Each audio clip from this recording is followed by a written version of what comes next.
So I'm going to show you how to make really fun frames for your photos with a layer mask.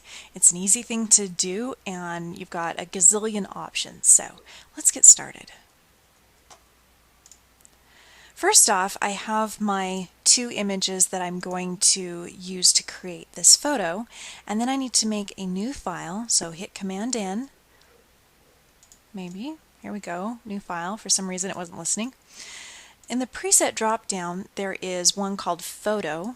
If you click on that, it will automatically change all of your settings so that if you want to print this file as a photo, you can. I've got my size here set to 5 by 7, and I'm going to click OK. So here's my new file.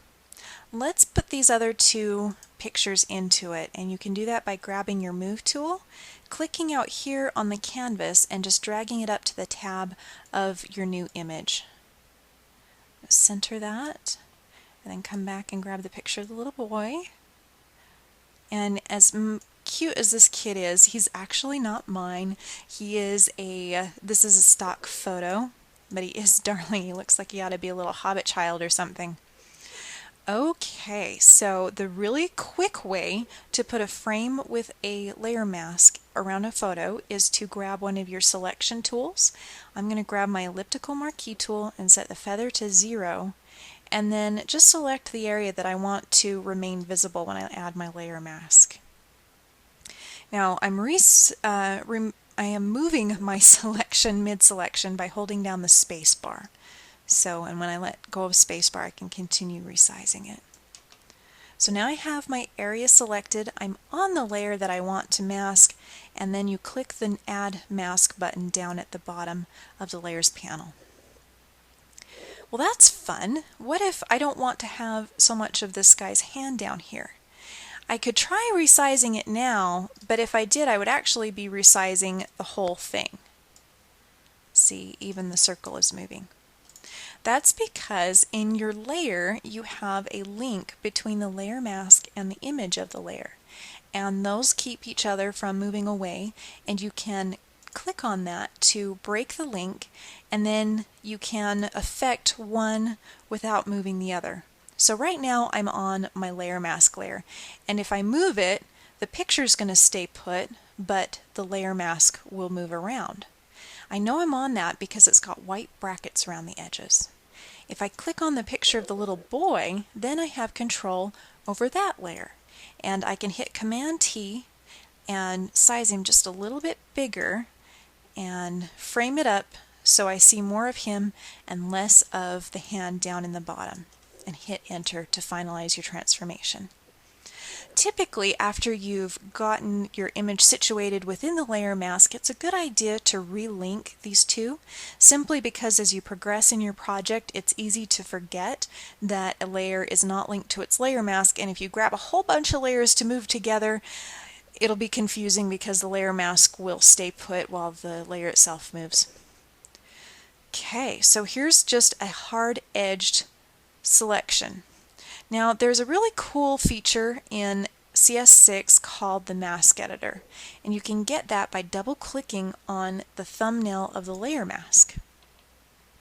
So the properties for masks pops up, and we have some sliders here, and changing the one that says feather does exactly what you think it would. It will feather the edge of everything, and it's blurry, and you can soften the edge till where it's faded in and you can see more of the layer beneath it.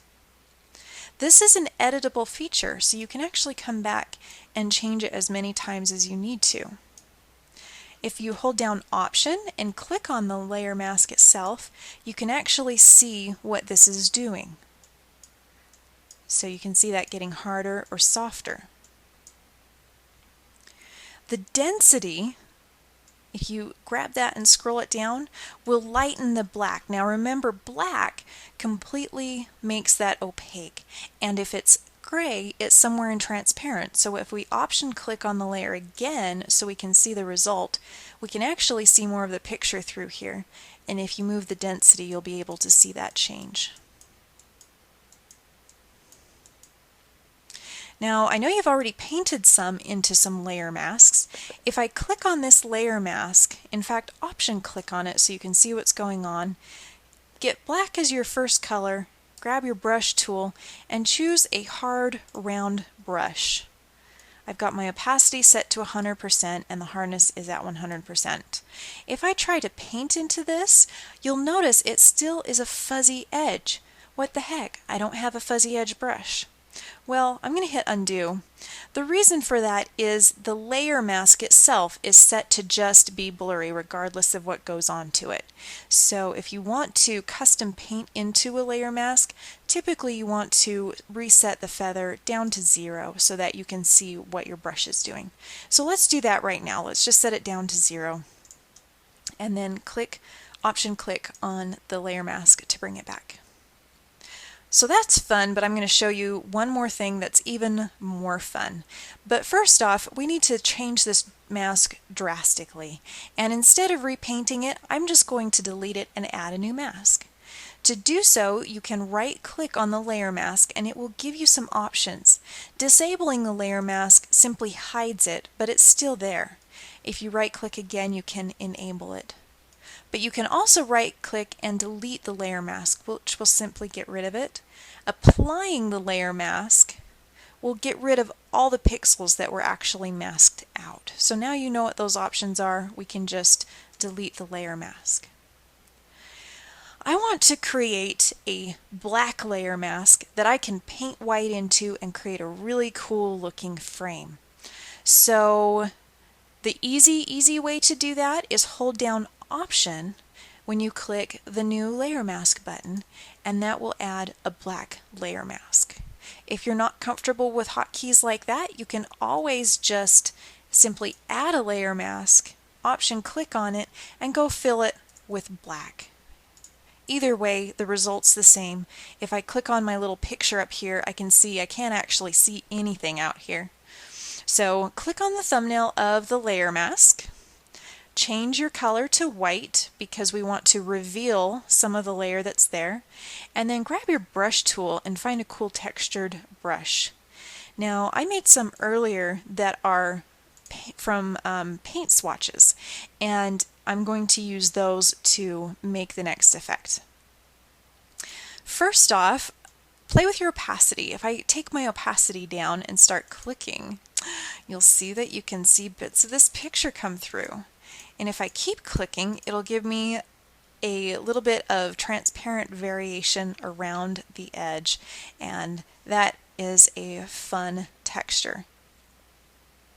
Just to show you that it's not simply hiding the layers, but now with a layer mask it'll act like those pixels aren't even there. So I can double click on this layer with the layer mask and add a drop shadow, and you can see that it is actually respecting the edges of that layer mask when you add a style. But I don't really like that look, so I'm going to hit cancel.